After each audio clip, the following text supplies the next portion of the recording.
Yeah, thank you. All right, so Dongni is staying on, and we're going to talk next about Cyclin D1 overexpression that drives replication stress and creates therapeutic vulnerabilities in histiocytic neoplasms. Dongni? Thank you, Dr. Goyle. Apologies, everyone, that I'm back. But I'm very excited to present our lab research on Cyclin D1 overexpression in histiocytic neoplasms. So as we all know, histiocytic neoplasms is a group of malignancies derived from myeloid lineage. The current mainstay of treatment is BRAF inhibitors and MEK inhibitors. However, adverse effect is extremely common, and unfortunately, 77% of our patients will experience disease relapse following treatment interruption. Therefore, there is an unmet need for new, more tolerable treatment. So why do we focus on Cyclin D1? Well, Cyclin D1 is one of the most commonly overexpressed genes in cancer, such as breast cancer, melanoma, lymphoma, etc. It has multiple different mechanisms of Cyclin D1 overexpression, such as translocation in mantle cell lymphoma, multiple myeloma, gene amplification in breast cancer, non-small cell lung cancer, and also oncogene pathway activations, such as MEK pathway activation in our histiocytic neoplasms. So Cyclin D1 overexpression is found to be present in the majority of Langerhans Cell Histiocytosis, Erdheim-Chester Disease, Rosai-Dorfman Disease, and malignant histiocytosis. However, it is interesting that Cyclin D1 overexpression is absent in the reactive histiocytes in the background from the same tumor tissue. Therefore, we think it is one of the hallmarks of histiocytic neoplasms. Therefore, it's also very frequently utilized as a diagnostic tool in histiocytic neoplasms. However, we know very little about the biological significance of Cyclin D1 overexpression and whether we could utilize it as a potential target for treatment. So our goals of study is to define the biological role of Cyclin D1 overexpression in histiocytic neoplasms and also to identify novel therapeutic strategies for histiocytic neoplasms. First of all, Cyclin D1 works by binding CDK4 and 6, forming a complex to phosphorylate RB protein, which will then release E2F as a transcription factor that leads to transcription of critical genes that allow the cells to enter S phase. So it promotes cell cycle progression. The first question is whether Cyclin D1 overexpression has a similar role in our histiocytic neoplasms. So we were able to do RNA sequencing on 75 patients with Erdheim-Chester Disease, Rosai-Dorfman, and Langerhans Cell Histiocytosis. And we were able to show that Cyclin D1 overexpression actually is significantly correlated with increased E2F1 expression and E2F-mediated gene transcription.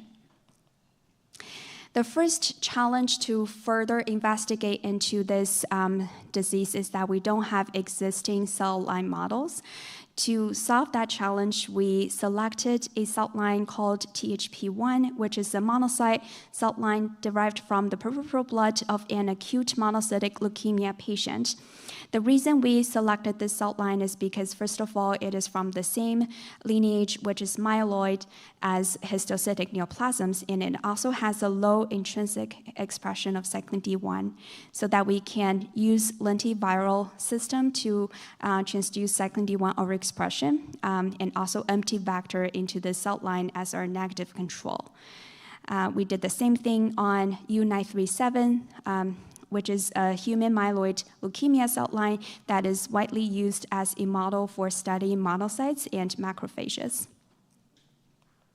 The first thing that we noticed after creating these cell lines is that THP1 overexpressing cells tend to grow faster in the incubator, and we think it's probably related to how Cyclin D1 promotes cell cycle progression, cell division, and DNA replication.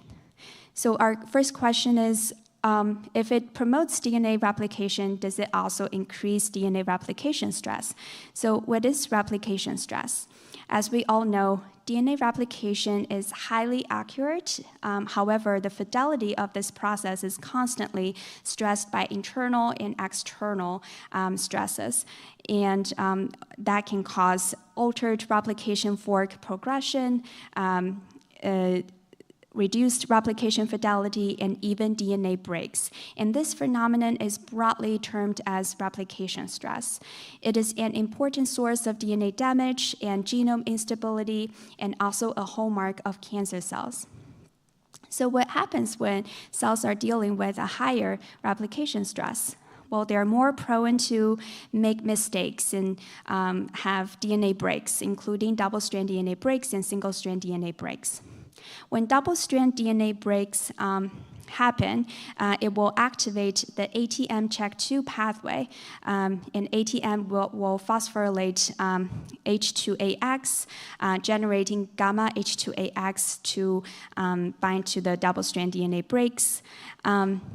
And when there is single-strand DNA breaks, it will recruit and phosphorylate RPA to coat the single-strand DNA exposed and activate ATR-CHEK1 signaling pathway. Both DNA damage signaling pathways will lead to cell cycle arrest so that the cells can take the time to repair the damage or go into apoptosis if the damage is too much to repair so that it doesn't carry on the DNA damages to the daughter cells. So we did a subcellular fractional Western blot showing that the Cyclin D1 overexpressing cells had a much higher level of replication stress, as pointed out here. The phosphorylated CHEK1, which is a key component in the ATR CHEK1 pathway, and phosphorylated RPA, which is also in the same pathway, and gamma H2AX, which is a hallmark of DNA breaks and also is involved in the ATM-CHEK2 pathway. Next, we did a immunofluorescence to both quantify those markers and also to see their location. So the first three images are from the empty vector cells, which is our negative control. The blue image is DAPI staining the nuclei, and the green one is gamma H2A, and the red one is phosphorylated RPA. Compared to empty vector, the Cyclin D1 overexpressing cells had increased foci number in both gamma H2A as well as phosphorylated RPA. And we did quantify these foci numbers and did show that they are significantly different. So after we found out that the replication stress is elevated in Cyclin D1 overexpressing cells, the next question we had was, how does it change the replication fork? Does it disrupt replication fork because of the higher stress? So we did a DNA fiber assay, and we found that at baseline, Cyclin D1 overexpressing cells had a significantly higher percentage of stalled forks compared to empty vector cells. We also treated these cells with HU, or hydroxyurea, which completely stalled all the replication forks, and we found that Cyclin D1 overexpressing cells had had less capacity to restart the replication forks after stalling, showing that there is more instability in the replication fork when compared to negative control.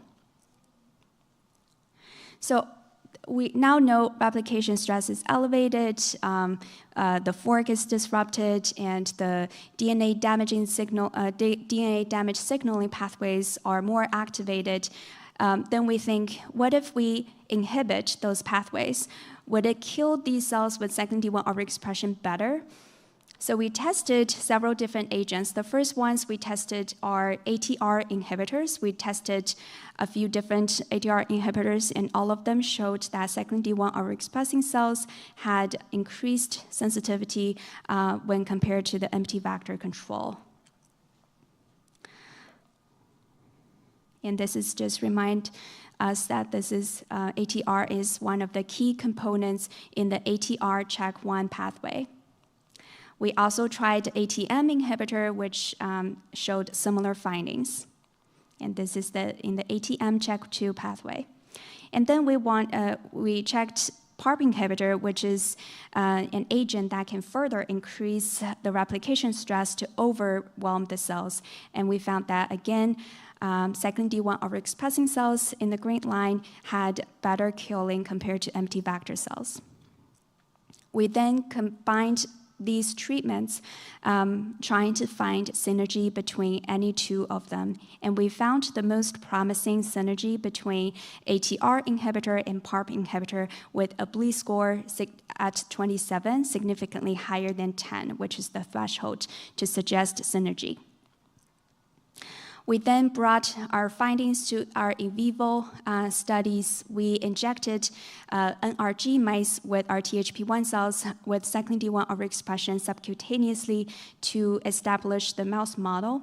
We randomly divided these mice into 4 groups treated with vehicle, which is our negative control, ART0380, which is our ATR inhibitor single agent, olaparib, which is our PARP inhibitor, and dual therapy. We showed that ATR inhibitor had significantly better tumor control compared to vehicle, and olaparib does not really do anything. However, adding olaparib to ATR inhibitor further improved the tumor control in the dual therapy mouse group.